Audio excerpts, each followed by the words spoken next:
ভাই মাফ করে দেন, ভাই আমার মাফ করে দেন, ভুল হয়েছে, আমার ভুল হয়েছে, আমার মাফ করে।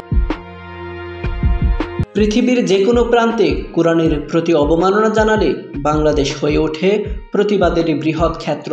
এদেশের মানুষের হৃদয়ে ধর্মের প্রতি তীব্র অনুরাগ বরাবরই চোখে পড়ার মতো।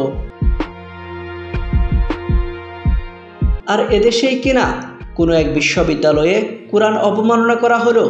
অপূর্ব পাল নামের নর্থ সাউথ বিশ্ববিদ্যালয়ের এক শিক্ষার্থী ধর্মীয় অনুভূতিতে আঘাত দেবার এই কাজটি করেন। গতকাল দুপুরে তার ব্যক্তিগত ফেসবুকে অবমাননাকর কিছু ভিডিও প্রকাশ করেন, যেখানে বিশ্ববিদ্যালয়ের মাঝে প্রকাশ্যে পবিত্র কোরআনকে পা দিয়ে মাড়াতে দেখা যায়। আর এটি নিয়েই ক্ষোভে ফুঁসে উঠেছে ইসলামপ্রিয় জনতা।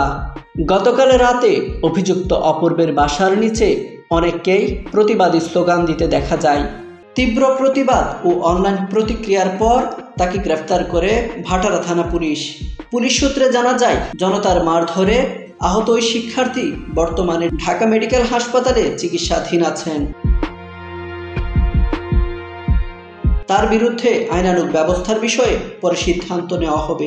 এদিকে ইসলামপ্রিয় সাধারণ মানুষ তার দৃষ্টান্তমূলক শাস্তি দাবি করেন, যেন ভবিষ্যতে এমন কাজ করার সাহস আর কেউ না দেখাতে পারেন। রেজওয়ানুল্লাহ, ব্রেকিং নিউজ, ঢাকা।